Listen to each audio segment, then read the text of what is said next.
langsung aja ini. Harapannya ini kan kita sudah ada pemimpin baru yang sebentar lagi dilantik ya. Pemimpin muda, kemudian juga tentu ada harapan-harapan yang bisa kita titipkan selama 5 tahun ke depan.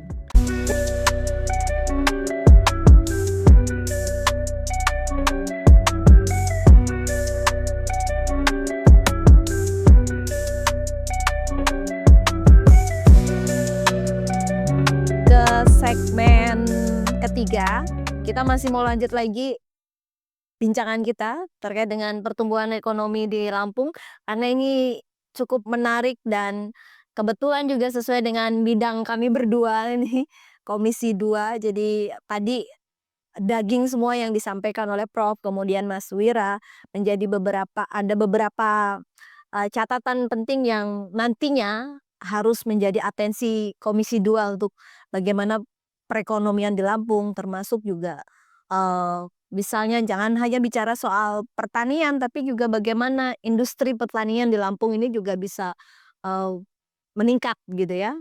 Jadi ada hilirisasi industri sesuai dengan Astacita Prabowo juga ke depannya. Mas Abbas. Saya pengen memperdalam ke Profesor Rudi nih. Saya tertarik tadi disampaikan Bang Wira soal Lampung ini raksasa tertidur. Ya. Kalau bicara tentang ekonomi, tentu pertanian ya. Pertanian menjadi yang paling top penyumbang PDRB tertinggi di Provinsi Lampung, hampir 29%. Nah, food estate yang program nasional itu di mana-mana kan relatif tidak berjalan. Sementara di Lampung ini lahan subur, lahan luas dan sebagainya. Kesejahteraan petani masih sangat minim gitu. Terus menarik tadi istilahnya membela petani sama dengan membela kehidupan. Iya. Nah itu dari sisi pertanian. Sejatinya kita semua memang membutuhkan petani, dari pahlawan. Sisi pertanian. Terus kemudian dari sisi geografis nih Prof, Lampung ini kan cukup seksi ya dari geografis.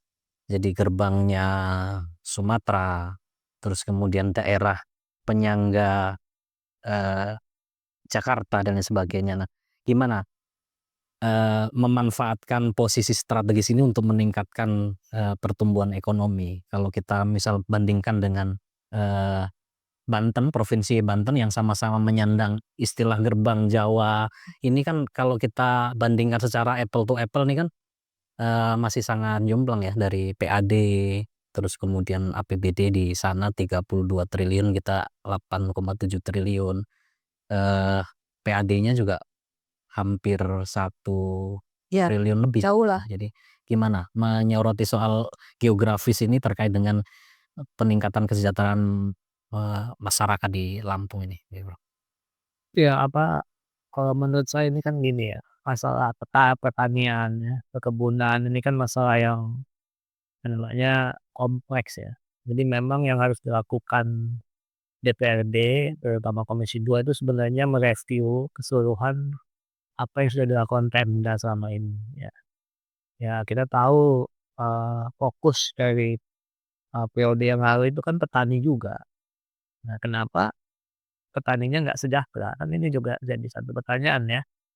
Nah, kenapa? Misal saya ingat waktu itu ada program gudang di Lamsel, gudang bahan pangan kalau nggak salah ya. Yang ini nanti menjadi terminal dari hasil-hasil pertanian yang kemudian nanti masuk kirim ke Jawa. Nah, apakah ini berhasil atau tidak? Di mana hambatannya?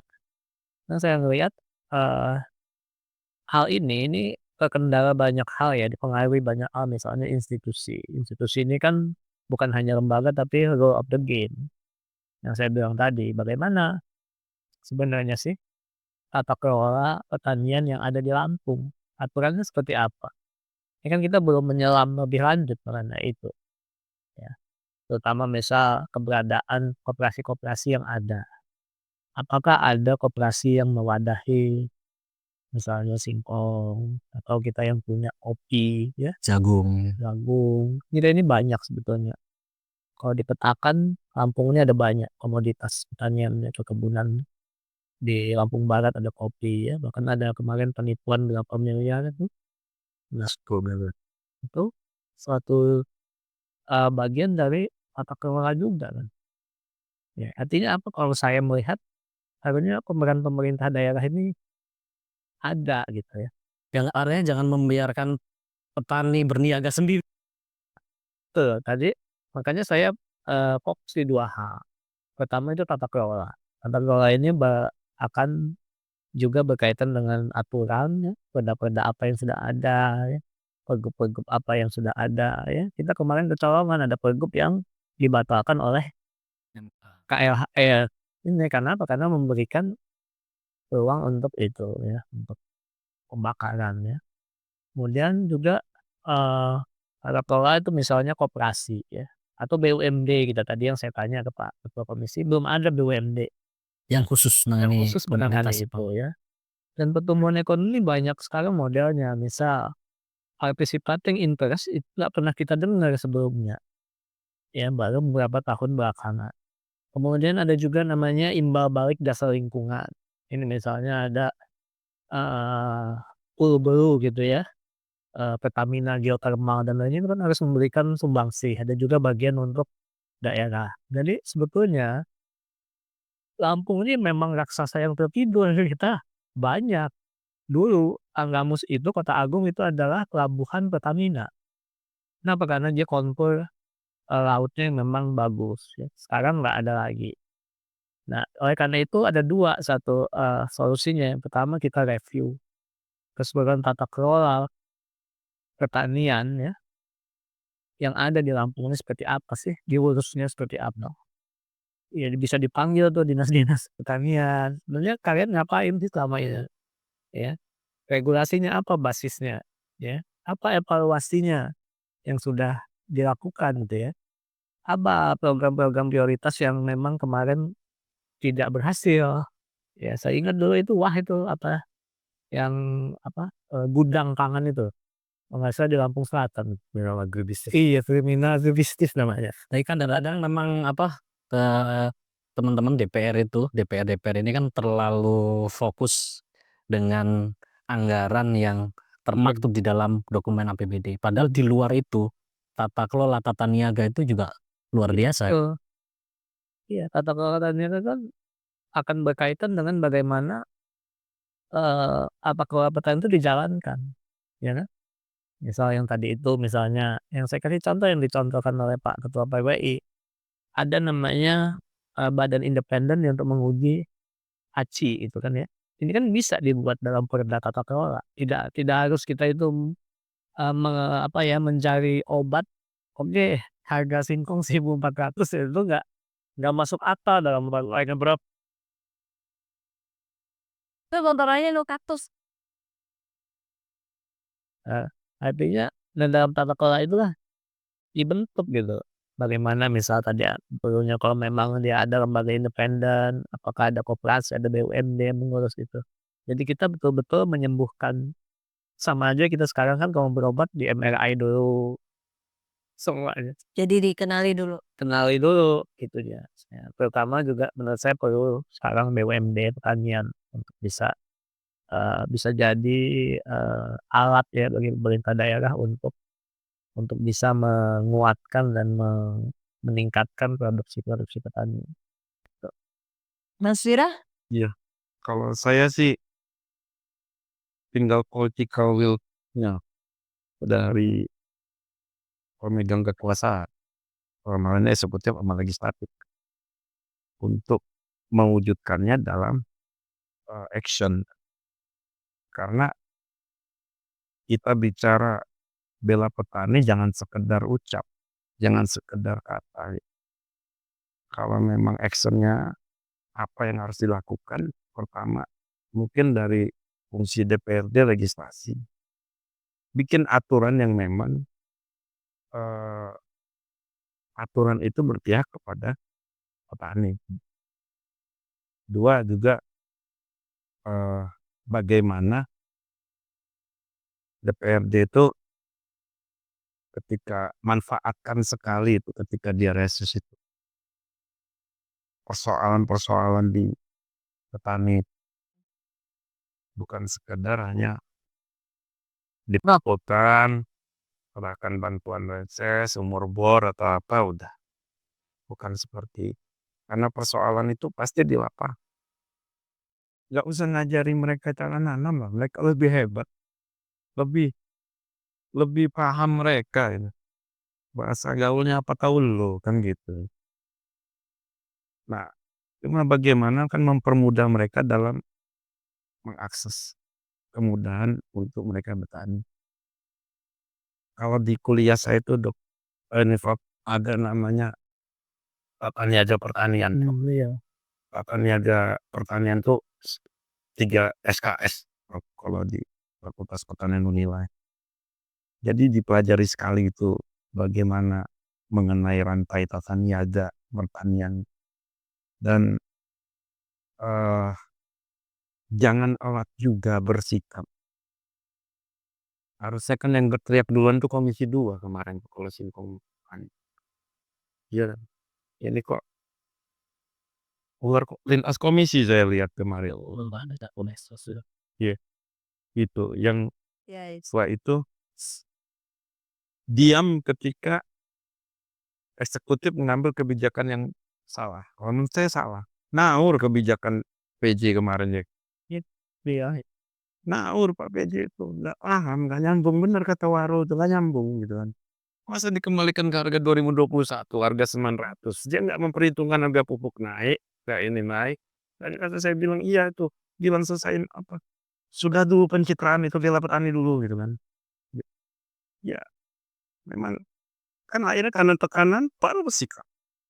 Tekanan dari DPRD, tekanan dari petani, tekanan baru PJ bersih. Jadi maksud saya PJ kan harus benar-benar berjalan menjalankan pemerintahan ini karena sesuai dengan apa yang memang diharapkan. Sudahlah kan nggak mau nyalon gubernur sih ngapain citraan aja. citraan gitu kan. Apa berbuatlah yang baik untuk Lampung. Kalau mau dikenang buat baik untuk Lampung. Untuk apa pencitraan-pencitraan itu? Kegiatan-kegiatan seremonial untuk apa? PJ gitu. Kecuali kok 5 tahun lagi masih lama gitu. Umur nggak nyampe kan gitu. Kan sendia kan siapapun saya pun bisa jadi nggak salah karena rahasia ilahi kan. Kan maksud saya ayo lah berbuat untuk Lampung ketika diberikan kuasa Lampung peka terhadap ini.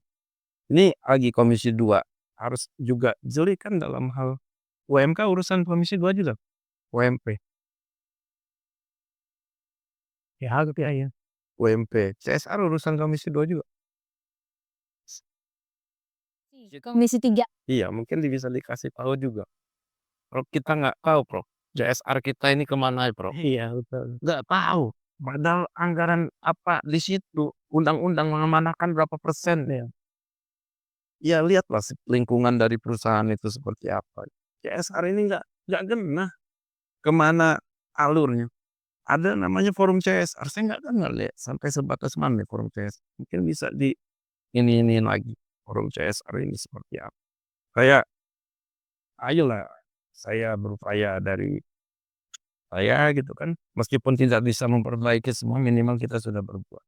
Dan ini kegiatan ini salah satu yang diperbuat oleh anak-anak muda PKB nih Bro, yang memang juga siapa tahu bisa didengar dimanapun ya berada lah untuk siapa pemegang kekuasaan, masyarakat, petani dan sebagainya. Nah, mumpung masih soal itu, Mas. Langsung aja ini. Harapannya ini kan kita sudah ada pemimpin baru yang sebentar lagi dilantik ya. Pemimpin muda, kemudian juga tentu ada harapan-harapan yang bisa kita titipkan selama 5 tahun ke depan. Khususnya untuk bagaimana pertumbuhan ekonomi di Lampung, kemudian bagaimana iklim demokrasi, pendidikan, kesehatan dan seterusnya. Untuk Mirja Jihan 5 tahun ke depan harapannya apa nih? Karena kita kan juga, apa namanya, Selain refleksi kita juga butuh resolusi untuk 2025. Tentu harapan saya biasa manggilnya iya ya, karena saya kenalnya sejak dia nggak jadi anggota sebelum jadi anggota DPRD, malah sejak saya awal-awal jadi wartawan saat dia aktif di Sopul, Facebook. Saya wartawan olahraga dulu dan saya cukup akrab dengan beliau gitu. Dan harapan saya sama Yai Mirja sama Mbak Jihan, pertama akur dulu Bang, akur dulu. Jangan karena banyak ini kan ketua kadang kan gubernur wakil kan banyak yang nggak akur begitu Bang. Iya akur dulu. Kalau nggak akur ini bahaya nih buat Lampung. Akur dulu nih antara parpol pengusung akur juga gitu kan dalam hal untuk politiknya sehingga politiknya enak. Nah yang kedua, pertama yang diperhatikan itu yang sering jadi keluhan, yang sering jadi juga ejekan kalau saya ada rapat-rapat di luar provinsi jalan, Jalan. Oke, iya, infrastruktur. infrastruktur. Karena ini sering menjadi bahan ejekan, kamu yang gubernurnya viral itu kan, saya sering digituin waktu saya kolekda dan itu jalan tentu dan Yai Mirja punya pengalaman itu dalam hal jalan, kualitas ke jalan seperti apa, yang ketiga pendidikan. Pendidikan ini harga mati, harus pendidikan ini. Dan lagi kita dengar berdinding geribik, berdinding papan segala macam itu. Udah itu setelah itu dia kesehatan. Iya, kesehatan BPJS itu harus diwajib. Sama menjaga iklim demokrasi yang kondusif. Kondusif, kalau nggak kondusif nggak. Karena saya yakin lah karena anak muda ini kan lebih fleksibel, fleksibel, nggak baperan gitu. Bukan ngomongin yang tua baperan, Prof, enggak Prof gitu. Output-nya lebih inilah kita sama lebih memahami gitu kan. Dan ya ngomongnya rock and roll lah kalau bahasa kami itu kan jadi enak nyambung segala macam. Jadi maksud saya mengakomodir karena Yai Mirja sama Mbak Jihan itu bukannya gubernur dari parpol pengusung, tapi seluruh gubernurnya masyarakat Lampung yang harus Setuju. bisa mengayomi semua dan membawa Lampung itu lebih Maju, maju lagi. menuju Indonesia. Menuju Indonesia Emas 2045. Tapi saya yakin, saya punya keyakinan terhadap dua pasang ini, Yai Mirja dan Mbak Jihan untuk saya ada satu, ini kan sudah nggak kampanye lagi ya. Saya harus naik waktu itu saya sampai Gor Apel Akbar bawa saya naik. Saya bisa ditanya kegiatannya Pak Arinal dengan kegiatan Pak Mirja nggak ada satupun yang saya hadiri. Diundang sejelang ini mau marah-marah bodoh amat, saya nggak hadir itu karena menjaga netralitas. Tapi karena ini sudah tidak lagi pemilihan, ada video yang menyentuh saya sebenarnya ketika ada dari profilingnya Yai Mirja itu di TikTok waktu itu saya lihat. Ada tim suksesnya atau apa mungkin yang lagi ngobrol dengan Pak Umar Ahmad dengan Mbak Jihan atau apa di mana ini bubur yang ini. Ya dengan ngobrol itu tangannya ke bawah kasih makan. Kasih makan kucing. Saya terenyuh di situ. Ini gubernur bagus, ini calon gubernur. Kalau binatang aja peduli bagi sama kita kan gitu. Jadi Ketemu aja. nih sampai saya download itu videonya. Ada videonya di handphone saya ini. Itu kalau saya tim suksesnya aja, kayak mau saya viralin semua itu. Kok nggak diviralin video itu? Dan dia tanpa sadar itu Bang, tonton citra. Karena dia di shoot diam-diam, dia ngambil ngasih makan sambil ngobrol asik nih, udah tuh ngasih makan kucing-kucing di ini. Videonya masih ada, saya simpan. Dan itu saya terenyuh. Apa ini peduli ini orang? Saya nggak bisa ungkapkan anak, karena saya masih harus menjaga netralitas ya dan tidak bisa memihak ke kanan ke kiri. Diminta pun saya jadi ada yang minta jadi tim sukses, saya nggak mau. Boleh ditanya ke mana pun, saya tidak ada jadi tim sukses. Pun sampai saat ini, secara publik saya belum mengucapkan selamat. Saya nunggu ketetapan KPU, Bro. Baru saya mengucap. Kalau sudah KPU tetapkan, pap, baru dan resmi dari pemerintah. Dan saya nunggu ditetapkan oleh KPU. Baru saya akan ucapkan secara publik bahwa KPU Provinsi Lampung mengucapkan kepada pasangan Widadian untuk meskipun memang sudah kenyataannya secara de facto-nya memang sudah. Tapi secara de jure kan masih dalam proses.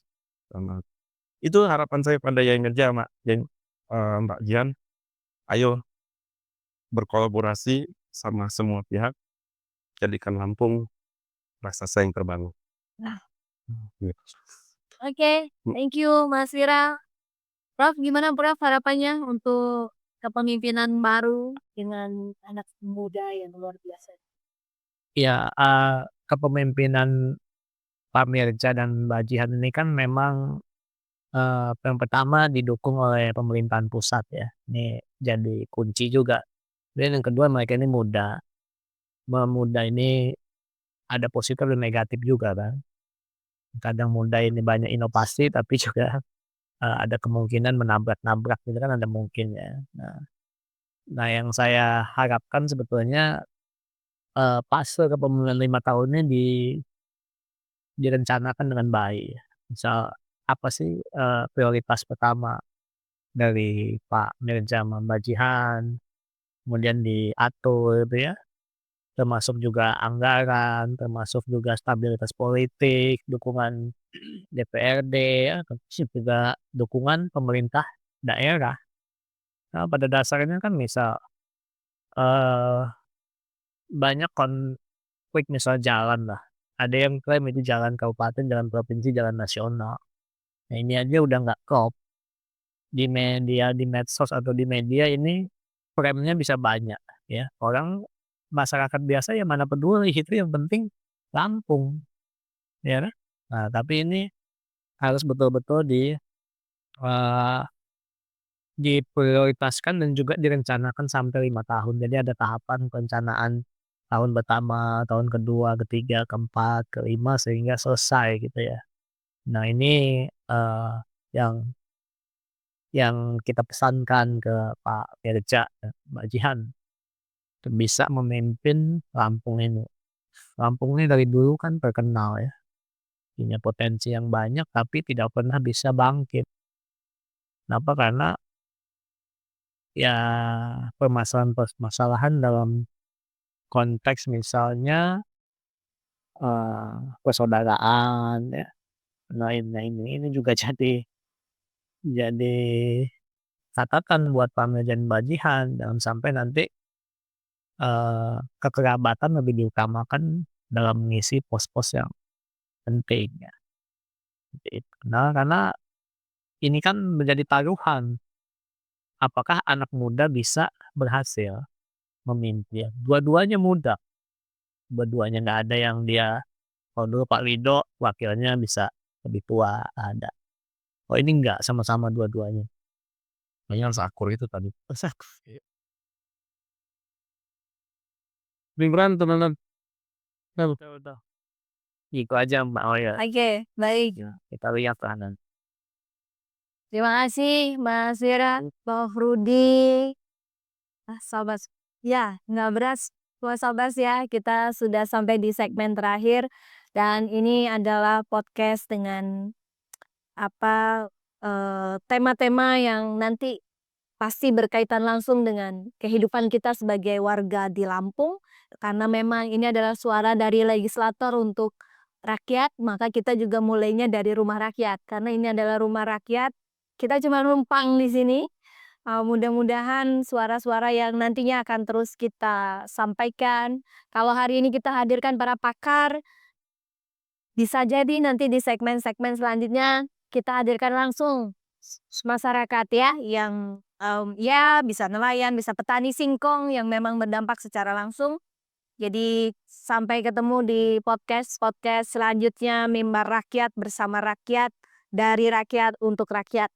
Mas Abbas silakan. Iya, terima kasih. Di luar biasa sekali tadi kita sudah banyak membicara isu-isu demokrasi, kemudian persoalan ekonomi dan lain sebagainya bersama para ahli dan pakar. Mudah-mudahan ini nanti ke depan bisa menjadi bahan referensi buat kita juga, Prof. Kebetulan saya, Mbak Khoir juga ada di dalam institusi DPR. Ini suara-suara dari para pakar ini untuk menjadi referensi buat kita. Sambil nanti juga kita akan hadirkan masyarakat dari berbagai sektor, termasuk petani, nelayan, petani singkong, kelakuan dan sebagainya. Mudah-mudahan ruang di mimbat ya. Jadi kan supaya suara dari masyarakat bisa terus didengar dan diperjuangkan oleh teman-teman supaya lebih diinginkan. Terima kasih Prof, terima kasih atas kehadirannya. Bang Wira, terima kasih. Sama-sama. Mbak Khoir, silakan ditutup. Oke, thank you. Sampai ketemu lagi. Assalamualaikum. Waalaikumsalam. Assalamualaikum warahmatullahi wabarakatuh.